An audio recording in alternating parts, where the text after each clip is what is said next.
Sarianides. And as always, I'm joined by my partner, John Lyons from WEEI. In fact, John was on WEI this morning. That's why we are a little late from what we're usually on here on Sunday mornings at 10. But first things first, John, both you and I have weak voices this week, so I don't know how long we're going to last, but how's it going? Yeah, not bad. Like I said, voice is a little shot here for me too. But it's St. Patrick's Day weekend, John. So I think our voices are supposed to be shot, if you know what I mean. But yeah, we actually have a lot to get to, of course, right? Voices are shot, but Patriots bring in 13 free agents, 8 of them on defense, give out the biggest contract in franchise history as well. So we got a lot to get to.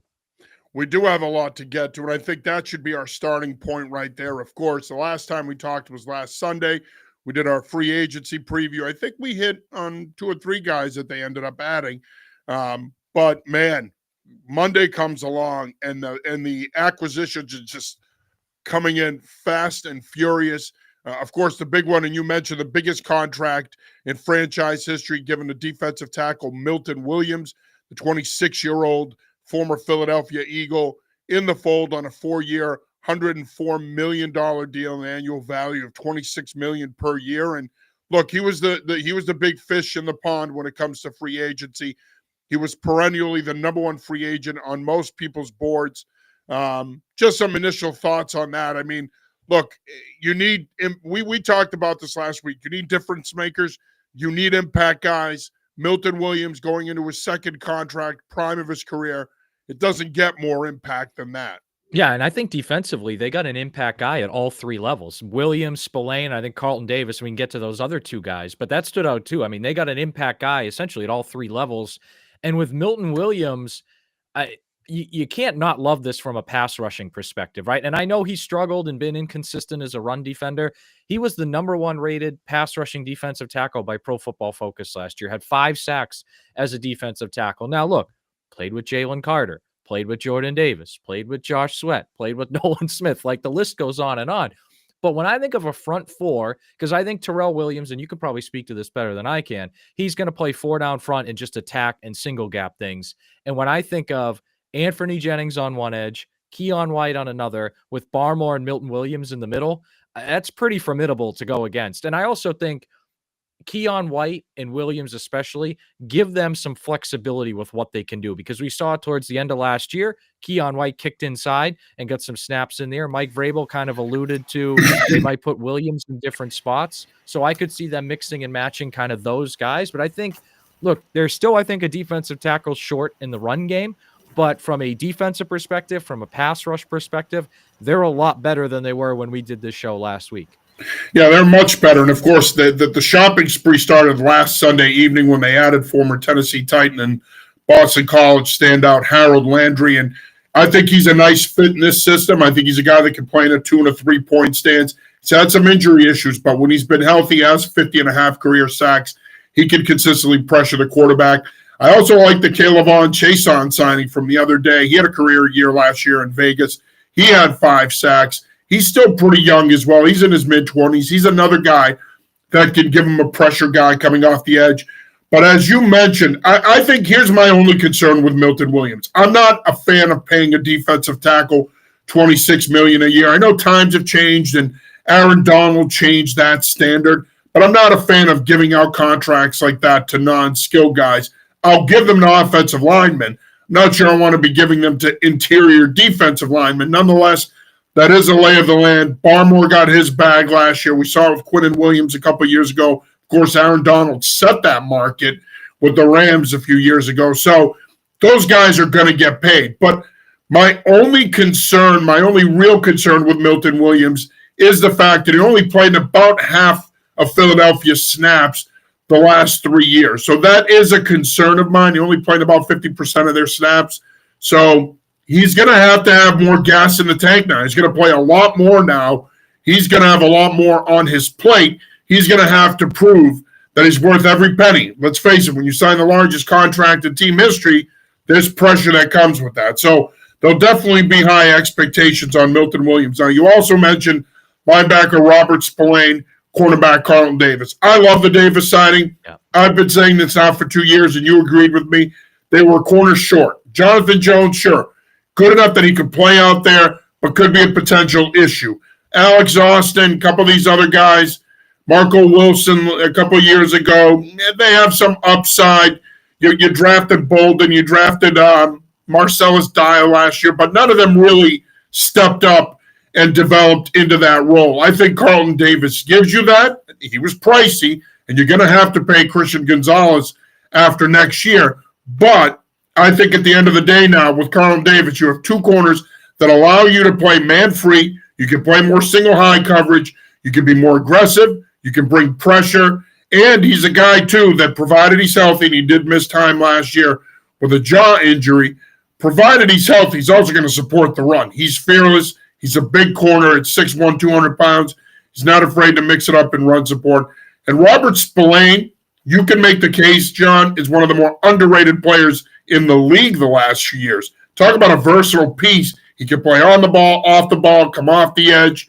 He can come in blitz pressure from an off-ball alignment. I mean, he can do a lot of different things for you. He's a three-down player. So those two guys are going to be really nice fits in this scheme. It's funny because Milton Williams is obviously the headliner, but actually Carlton Davis might be my favorite signing of the group. I don't know. I mean, and I like the Milton Williams signing a lot, but Davis comes from Detroit, where they played the most man coverage in the NFL last year. You know the Patriots are going to want to play man, and now, very similar to that front four where they can do different things, now you have two guys on the outside. You can make the case two of the top 15 man cover corners in the league, and Gonzalez and Carlton Davis. So now all of a sudden you can play single high safety, have those guys lock up on the outside, maybe Marcus Jones in the slot. We'll see what they want to do there, but it gives you a lot more flexibility. Because look, Jonathan Jones, one of my favorite, he was my favorite player on the team the last couple of years, one of the most underrated pieces of the dynasty.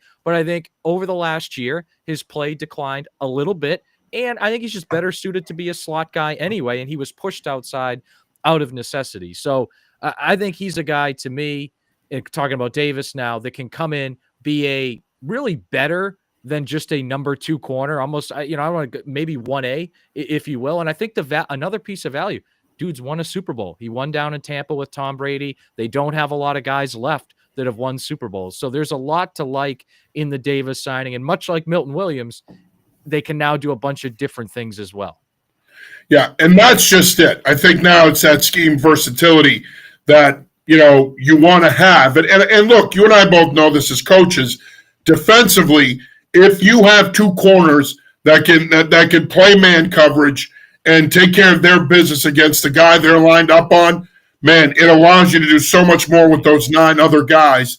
And I think in this case, the Patriots are going to be a lot more aggressive than we've seen in recent years because, again, they're playing a more attacking, up the field, one gap, reset the line of scrimmage kind of front. But now you're going to be playing, and they've played a lot of man coverage in recent years, so it's not that they haven't been doing that, but now I think they have the dudes at boundary corner and field corner where they can do that. They can match up more. You mentioned Marcus Jones. He could potentially play inside in the slot as well. So they could potentially play more true man across. They could do more split field coverage stuff, especially out of nickel. So they're going to be able to do a lot more schematically. Now, I know a lot of Patriot fans, one of the criticisms of the money that they have spent thus far in free agency is that they haven't done enough on offense. When you look at what they've done on offense, you bring in Matt Collins, who I love the guy. His TikTok is a must follow. He is awesome. So I'm gonna start with that. He's an influencer, Sam. Yeah. But I'll hang up and listen. But Patriot fans have said, okay, so you added Morgan Moses, you add Matt Collins, you add Wes Schweitzer, but you haven't really done too much more there. They need more there. Do you agree with that? When you look at what they did in free agency, is that a concern to you that they didn't do enough on offense in terms of additions? Yeah, John, you and I have been doing these shows for a few years now, and a few years ago, they needed a corner with length, a left tackle, and a receiver. They got the corner with length in Gonzalez, didn't get the other two things. Then last year, they needed a quarterback, a left tackle, and a receiver. They got the quarterback in Drake May, still didn't get the other two things. Now here we are again, and they need a wide receiver, and a left tackle. So, like, at some point, they got to figure this out. And I think, like, the Laramie Tunsil move, I think, is one that they're probably going to look back on and regret. Maybe the DK Metcalf one is. So I think if you do one of those two things, you feel like, because right now I'd probably give them like a B to a B plus for their offseason so far. Bring in Mike Vrabel, bring in Josh McDaniels. We just talked about the defensive signings, but you still have these two huge holes. And right now, the right side of your offensive line, I feel good about Onwenu at right guard and Morgan Moses at right tackle. I feel good about that. But I don't know who your center is. I don't know who your left guard is. And I don't know who your left tackle is. And you can tell me that in training camp, one guy for those three positions will emerge. Like maybe Layden Robinson will be good enough to be your left guard, or maybe Cole Strange will be good enough to be your center. You're not getting all three of those guys from what you have already. So I think we're looking at where they're going to be pigeonholed to, in the first round of the draft, they're going to have to go left tackle. And look, there's good options, don't get me wrong, but I think they're now going to be pigeonholed to left tackle in the first round, and that second round pick is either going to be a receiver or probably used to trade for a receiver that maybe we're not thinking of right now. Yeah, it's interesting. I mean, I didn't like the Laramie Tunsil trade for the Commanders. I thought they gave up way too much for a guy who's 30 and is entering the back nine of his career now. Now I know when he's on and consistent, he's an elite level top 5 left tackle. You could certainly use that. But giving up 4 picks for him, including a 2026 second rounder, again, I say this all the time. This is a young man's game. Every professional sport is, don't get me wrong, but more so in football, because at best, you're going to get 2 contracts out of a guy. That third contract, usually, unless they're an elite level talent, they're leaving your building. So unless they're an elite level quarterback or an elite level left tackle, they're going to leave your building. So it's really about getting guys on 2 contracts if you can do that. You draft the right guy, you develop him, and you hope that you get 6 to 8 years out of him. For me, I agree. I'm not happy that they haven't still addressed those 2 areas. I like the Matt Collins signing. I think that he's a better player than people think. He had a career year with Josh McDaniels in 22 in Vegas. He had a really good year last year in Buffalo. He's going to be a nice piece. I said this to you before, and I'll say it again. They may not view receiver the same way we do. They may look at what they have and say, you know what? We're bringing back McDaniels, and that system it's not so much about an alpha or a number 1. Let's make sure that we have 4 or 5 receivers that fit the scheme, that can do some different things, and then we will get them all involved offensively, and we'll be able to throw the football that way. Again, in this day and age of the NFL, it's not a way to live, but maybe that's how they see it. Yeah, I do think it's interesting that they were willing to overpay Godwin. They didn't get him ultimately. So obviously, in their eyes, they think they need more there. Yeah, and my issue, and I know I sound like a broken record with this, but this has been a 3-year thing. They do not have anyone in the pass game that defenses have to game plan around, whether it be tight end, receiver, pass catching running back. I mean, the last time, if you want to count Ramondre Stevenson in 2022, what do you have, 68, 69 receptions? And that was really Matt Patricia just force feeding him because he was new to being an OC. Probably since Edelman before he got hurt and retired, but you really got to go back to Rob Gronkowski in 2018. The last time they had a guy that defensive coordinators and coaches had to be like, oh crap, we have to stop this one guy above all else. They just don't have that guy. And that's, to me, when I mentioned being pigeonholed into taking a left tackle in round 1, a side effect of that is maybe you could have taken a Tyler Warren if you want a tight end to game plan around, or a Loveland, or take a receiver there, or use that pick to move around, add more talent. It's just, the issue is they're probably going to go into the draft with both of those positions being need. Like if you go into the draft with one of them being a need, you can figure that out. But when you have 2 glaring needs like that going into the draft, I think it makes it tougher. And I agree. Like, I think Matt Collins is a good player. He's probably underrated, but realistically, is he 2021 Kendrick Bourne, who was good, 800 yards receiving that year, but that's not a true number 1 guy. So I think that's still the issue they have, whether it's tight end, receiver, pass catching back, they don't have anyone that a defense really has to game plan around to stop from a passing game perspective. And I think it's also important to note that the perception of this free agency class was that it wasn't great. It was good. I mean, there was plenty of talent there, but it wasn't great. But I'm not so sure you've had too many classes in recent years that have been great anyway.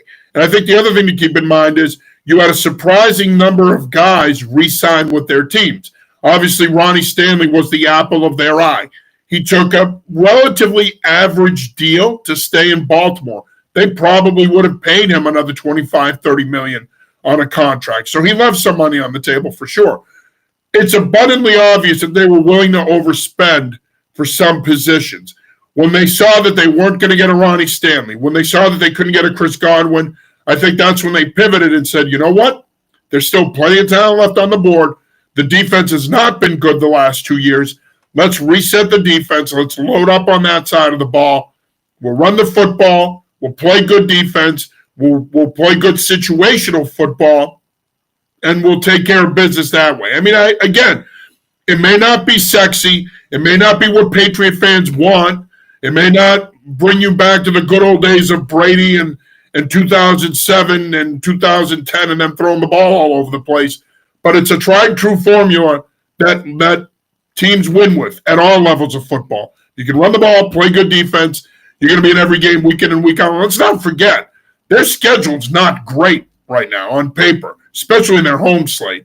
They could very easily win 6 of 8 games at home next year. So, I mean, again, this might not be what you wanted from a construction standpoint, but they are a much better football team on March 16th than they were a week ago. They're a much better football team, in my opinion, to the point now where you look at this team and say, it's not inconceivable that they win 8 to 10 games this fall. Yeah, and I think to your point, and I talked about this morning on EEI, actually, they're much better equipped now to win the 23-17 game than they were a year ago or even the year before. Because you go back 2 years and their defense was pretty damn good, at least good enough to win those games. But their quarterback play was so bad. Like they lost to the Giants 10-7. Like they lost to the Bills 27. Colts in Germany. The infamous Mac Jones lob pick. Yeah, or the Washington Commanders game where they had 2 balls go through receivers' hands that cost them the game. Like now, I think with May and McDaniels,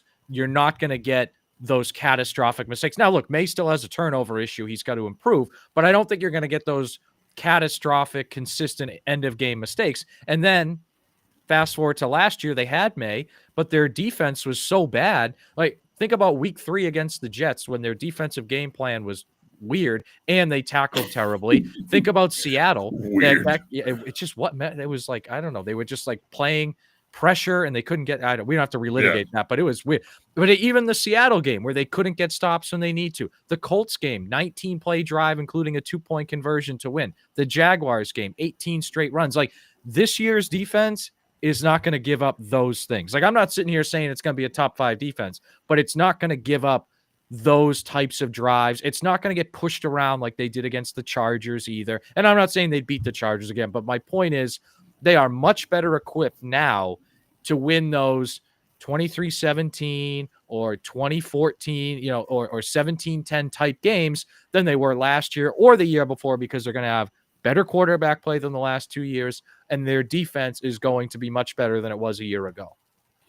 Yeah, and I think that's the thing. Now, again, don't get me wrong. I'm not glossing over left tackle and receiver. They are clearly needs that need to be addressed, and you'd have to think, again, they're going to be addressed in this draft. And you made a pretty good point earlier, John. There could still be another receiver out there, A.J. Brown, dare I say, that could be available that they could pursue. I mean, Philadelphia has seemed pretty content resetting this roster coming off for Super Bowl. I don't think A.J. Brown's going anywhere, but we know Vrabel's affinity for him, and we know Brown's affinity for Vrabel. So if there was ever a potential destination for A.J. Brown, it could be New England. You are watching Patriots Pulse. I'm your host, John Sarianides, and as always, I'm joined by WEEI's John Lyons. Go ahead, John. Yeah, and just for reference, like A.J. Brown, and I'm not saying this is going to happen, but when he got traded the first time, it wasn't until draft night.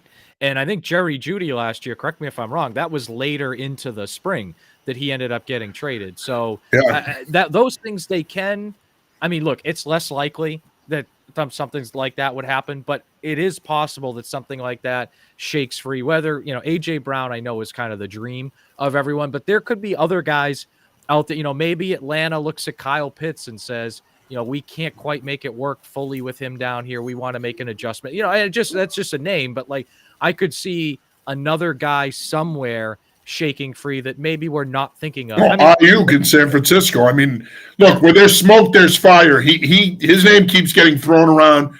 They're clearly resetting that roster. I think they look back on that contract now and they're regretting it. Yeah. I mean, the question is, I'm not an Ayuk guy, so I don't want to see him here. Don't sell me on Ayuk. I think he was a product of that offense. I think he took advantage of some situational matchups. I think he's a product of a really good skill group where he was able to get more one-on-one attention rather than multiple defenders in zone coverage or brackets in man coverage. So for me, don't sell me on that guy. And, oh, by the way, he didn't want to come here last year when you could have traded for him. So I'm good. Yeah, and I think and he's, that's another name. I mean, the Jets, do they want to reset things under Aaron Glenn, and is Garrett Wilson available? Not that the Patriots. See, that's a guy that I would love to see them trade for. And I think I highly doubt it happens here, though. No, and I agree. But I think the point is there's probably going to be a guy or two that becomes available that we're not thinking of right now, that is just frankly not available right now. Like, what if Tet McMillan falls into the teens in the draft and a team takes him and that makes a wide receiver expendable? I mean, it happened in San Francisco. They drafted Ricky Pearsall, and less than a year later, they trade Deebo Samuel. So I could see maybe something along those lines happen, but that's the way it's going to have to happen for the Patriots. Like with Metcalf off the board, with Cooper Kupp off the board, with Godwin staying in Tampa off the board, it's going to have to be something like that. But the thing is, there's a lot of big-name wide receivers still available. You got Stephon Diggs.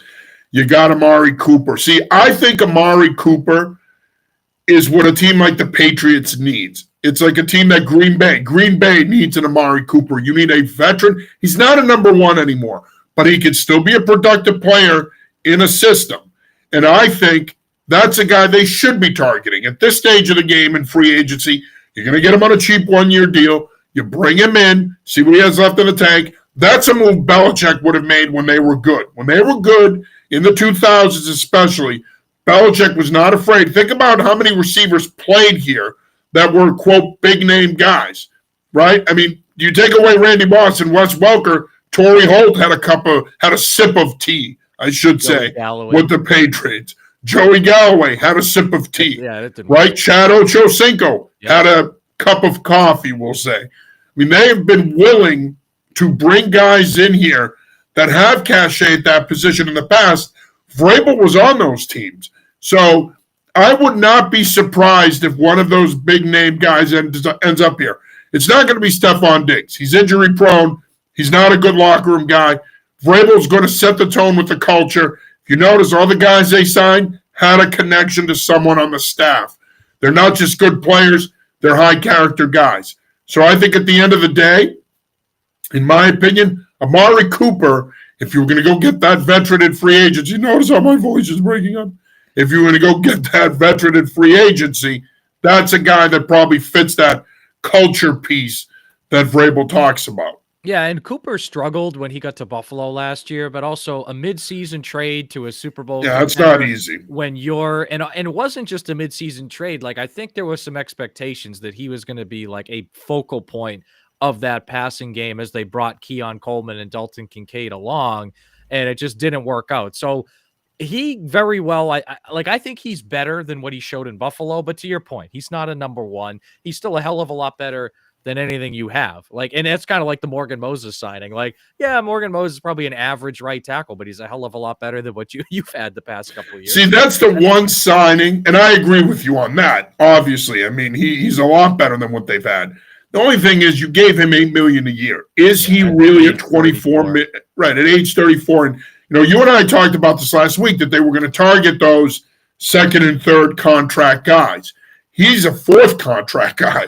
And or more. So he, to me, is an anomaly in this whole thing. Again, when you look at the other guys they signed, they're all third contract guys pretty much. So I think he's an anomaly, but I also think it speaks to what they think of their offensive line, which, you talked about this earlier, John. They have a lot of decisions to make up front. Now, obviously, they made a big move this week, and we'll get to it. But they released David Andrews, which a lot of people were surprised by that. I was not. And I'll tell you why in a minute. But they have a lot of decisions to make inside. You add Schweitzer to a group like we talked about last week. You got Layden Robinson, you got Sidney So, you got Mike Onwenu, you got Cole Strange, you got Ben Brown. At the time, you had David Andrews. Like, there's a lot of bodies in there. So they have a lot of decisions to make inside. And, I was talking to a buddy of mine, and he's like, yeah, but there's no quality there. I'm like, I understand that. But I think at the end of the day, whether there's quality there or not, there's going to be a lot of competition for those 3 inside spots. And they're going to have a lot of bodies there to decide from. And whether it's competition or not, the bottom line is, they're going to have to figure things out there because there's a glut there. Yeah, and I think, Moses, to your point, it is an overpay, but I think they need the stability. Like, he's a great locker room guy, great leadership guy, durable guy, over 1,000 snaps 5 times in his career. He missed a few games last year, but he's pretty much played at least 14 games a year, if not more, every year in over a long career. So he's a durable guy, leadership guy, and now, at the very least, you can say, all right, our right side of the line is Onwenu and Moses, and we're okay. It's not elite, but you're at least okay. And I think your issue is you listed all the names there. You have a hole at center, at left guard, and at left tackle. Your left tackle's not on the roster. And out of left guard and center, can one of those guys emerge to be a quality starter at one of those positions? I don't know if you're going to have 2 quality. Maybe you will. Like, maybe Cole Strange and Layden Robinson will be okay. Or maybe Sidney So will be good. But I haven't seen a lot of it. Or Caden Wallace even. Like, I haven't seen enough evidence yet to think that they have multiple quality starters that can battle it out. I bet they can get one. But then you still have, again, 2 holes on your offensive line. What were your thoughts on the David Andrews release? Again, I wasn't surprised.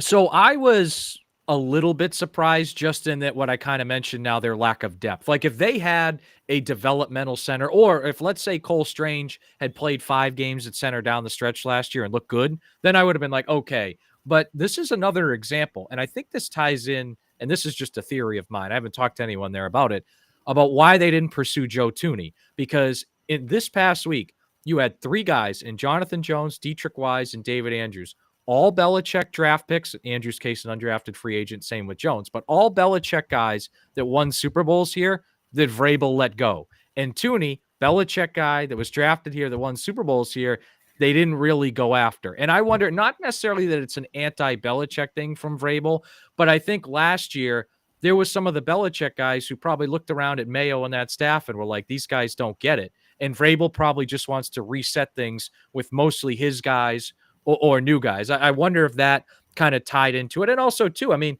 the dude missed all of 2019 with blood clots, and he missed most of last year with an injury. He's on the other side of 30. So I was a little bit surprised because of their lack of depth, but I wasn't necessarily like blown away, shocked, or anything.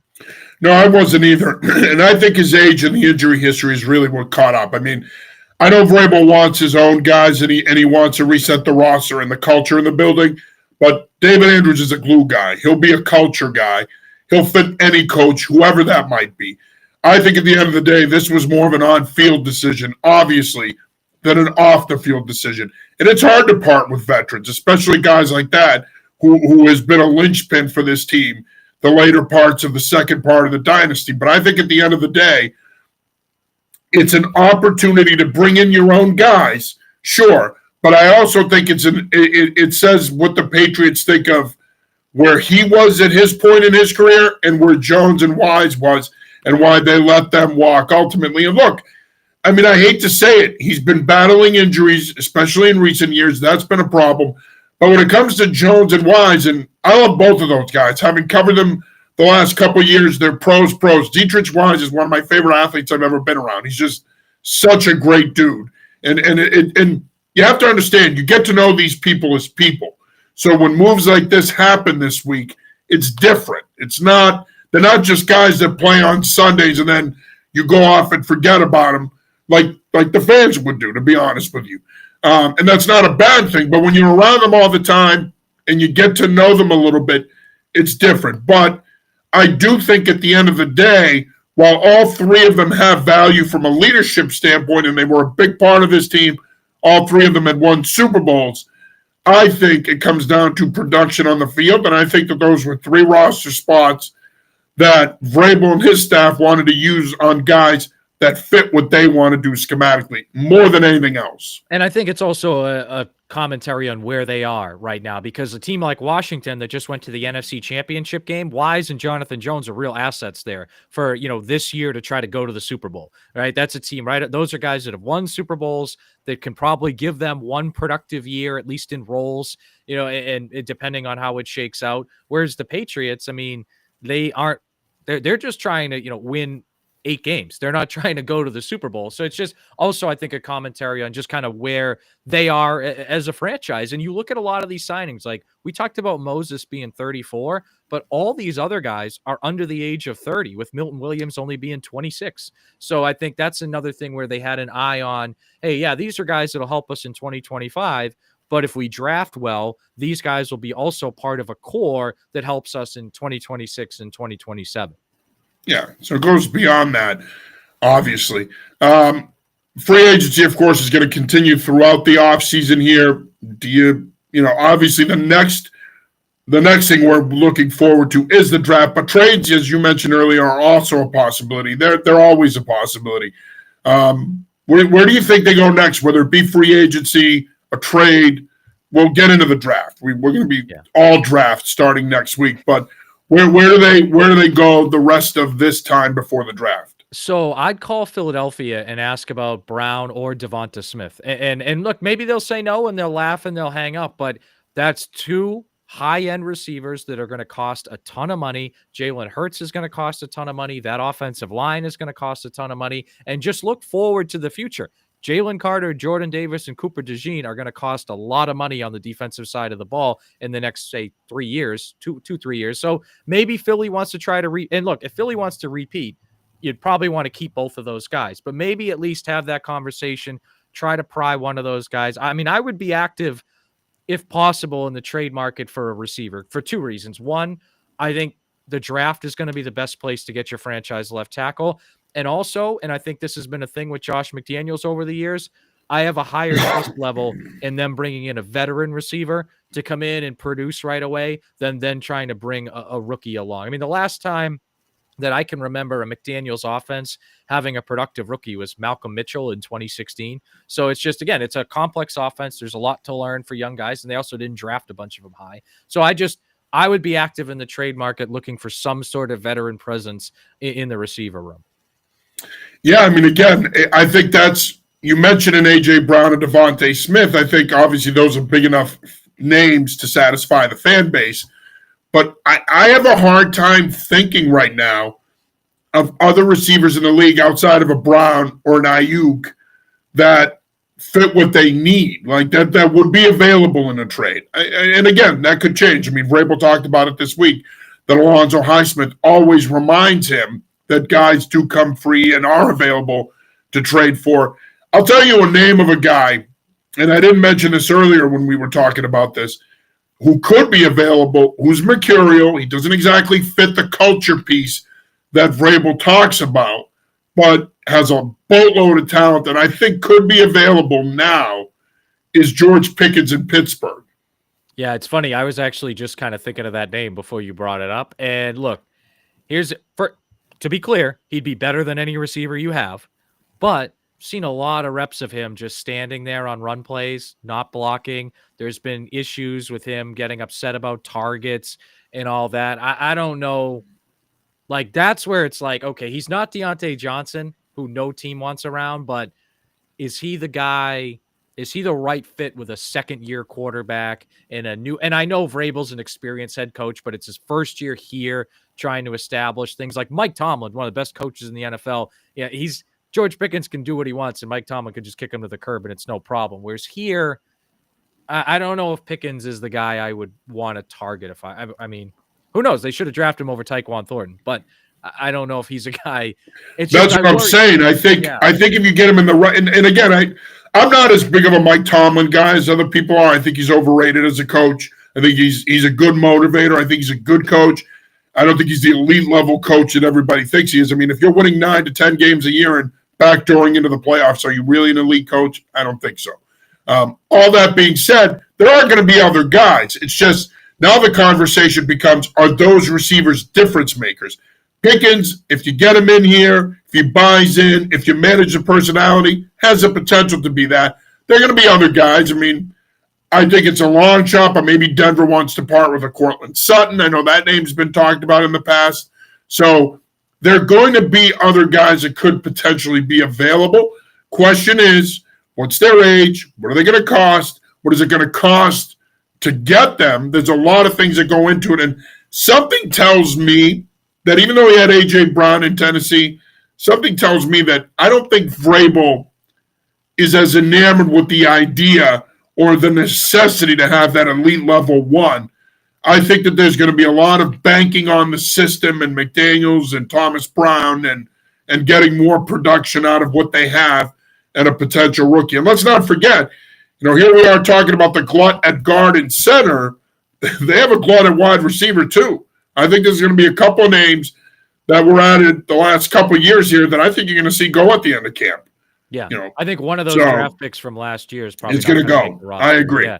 And I don't remember the exact quote, but it is an introductory press conference. I think Vrabel talked about passing efficiency, which that doesn't scream number one elite receiver. Yeah, right. That doesn't scream. And who knows? Like maybe T. Higgins, the negotiations fall apart there. I don't know. It's just, again, I was just going to say that. I mean, it's the Bengals. They just paid Jamar Chase, so you never know. It's going to be limited options for them, and I think they're probably going to go into the year with a franchise left tackle from the draft and a quality number 2 receiver from somewhere, and that's just going to be, I think, what it is. Yeah. No, I agree. And I again, and the other thing is, and you brought this up earlier, do you trust them to develop a receiver? Right? They haven't shown it. Right. That's just it. Now, you want to give them the benefit of the doubt because it's Mike Vrabel, different regime per se, but Josh McDaniels is your offensive coordinator, So they weren't developing them under him either. Right. Yeah. So I think that's another part of this that, okay, so let's say they take their left tackle, the future at 4, or they trade down, pick up an extra second round, or take that player in the top 10.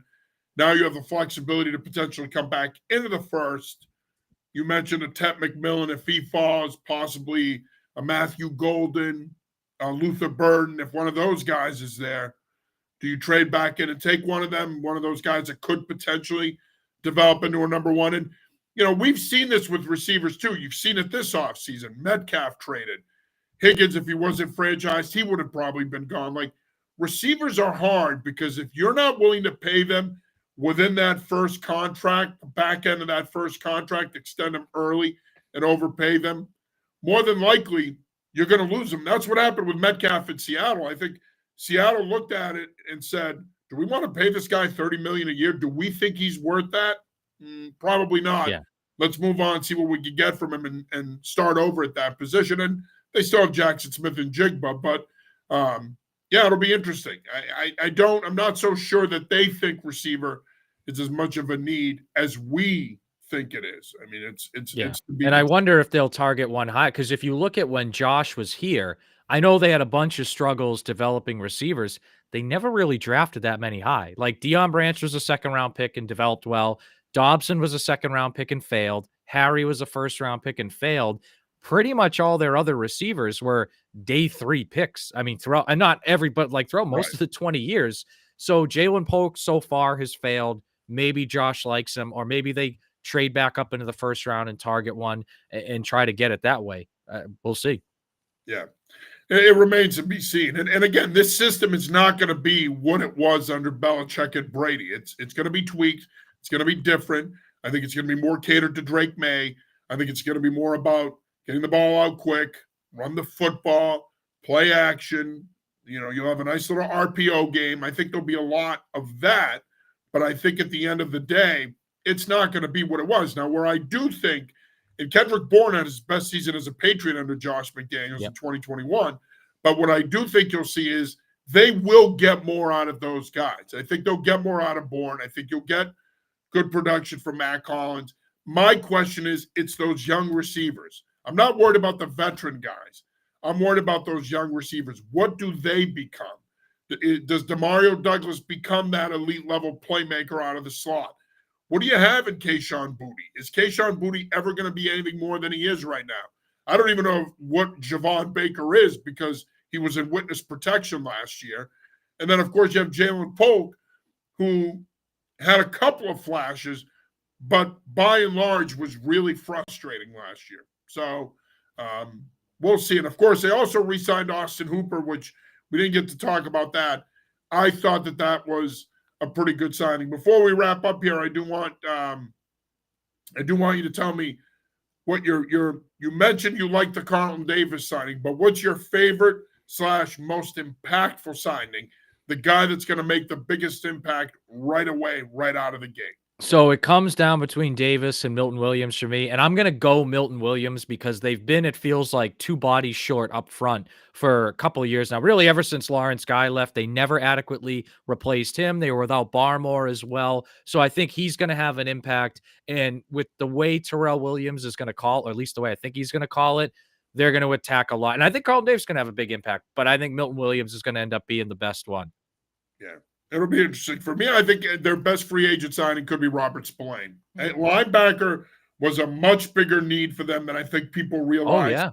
Yeah. He is, as I said, one of the most underrated players in the league the last few years, had 158 tackles last year. He's a guy that can play on the ball, off the ball. You can move him around and bring him. You can drop him on a mug alignment, or if you disguise, he can do a lot of different things. And again, they didn't have that. And, we talked about this last week. You lose Juwan Bentley. Jelani Tavai didn't necessarily step up and fill those shoes. The Sione Taki signing was a flop. They needed a linebacker who can do different things and be an impact player. They got it in Spillane. Now, is he the best free agent that they signed? No, obviously not. Milton Williams and Carlton Davis are better players, but he could end up being, statistically at least, the most impactful. You know this as well as anybody, John. We both have coached football for years. When you win championships, your frontline guys are your frontline guys. They're going to get you there. They're going to be your most productive players. You expect that out of them. But you don't win titles unless those secondary guys, a la Milton Williams last year in Philadelphia, unless those secondary guys step up and make plays and are productive players.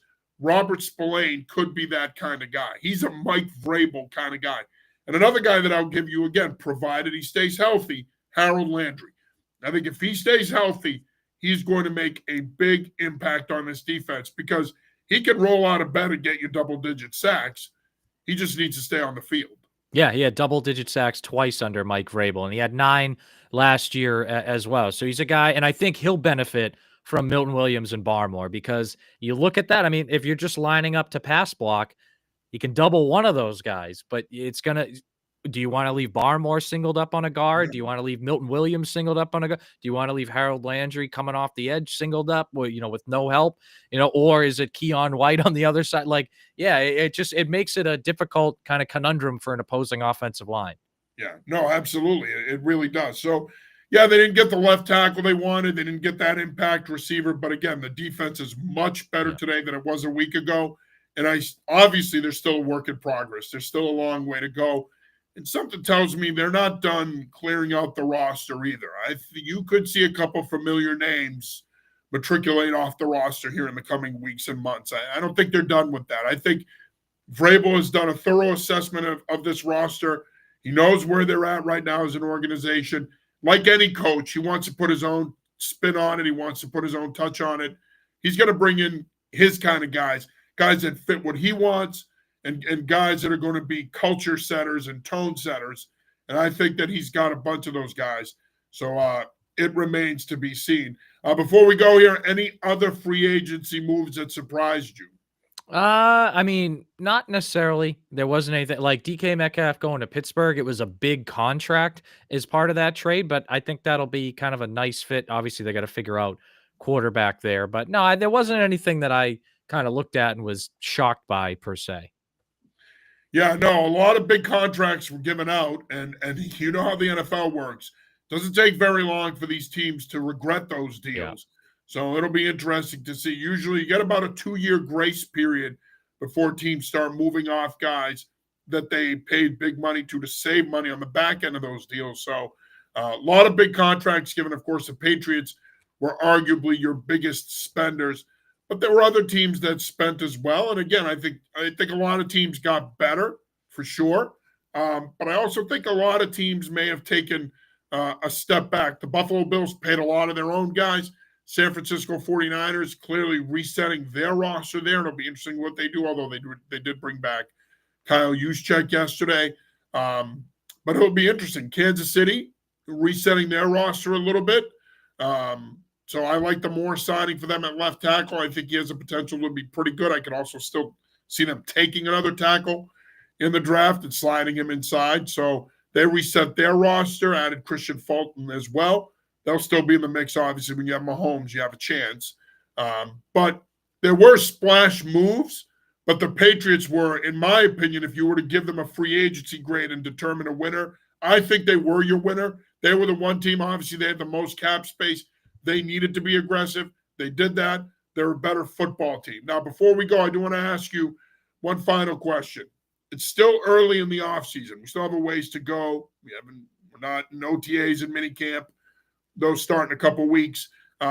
Obviously, we still have to get through camp in the preseason. But if you were to put an early number on how many games you see this team winning now, with Vrabel as the head coach, with this staff, with this roster as it's currently constituted, what would you put that number at? 7, maybe 8. And I think it's down to, you think of all the stupid one-possession games they lost 2 years ago, and all the either one-possession games or those ones that started to get away from them last year.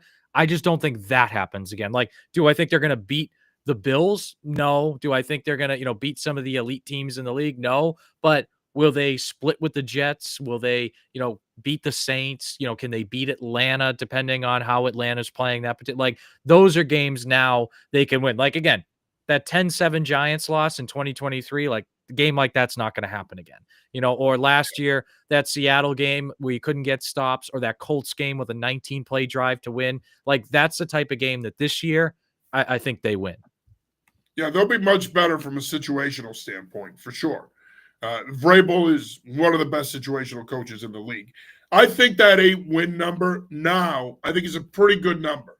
I think that 8-win number, I think, is a very fair number. Let's see what they do the rest of this offseason. Obviously, let's see what they do in the draft. And certainly if they add more impact pieces or potential impact pieces in the draft, then obviously you can amend that number. But I think 8 right now, 8 and 9, possibly 9 and 8 are pretty good numbers. I'd say your window is 7 to 9 wins. I think that they can improve by 3 or 4 games next season. We're going to talk about this a bunch more between now and camp, so it is what it is. All right, we're on to the draft, my friends. So unless they make an impact trade or sign a big-name veteran that's still on the market, we're on to the draft, and that's exactly what we're going to do starting next week. We're going to start previewing the draft. We're about a month away. Pro days are coming up.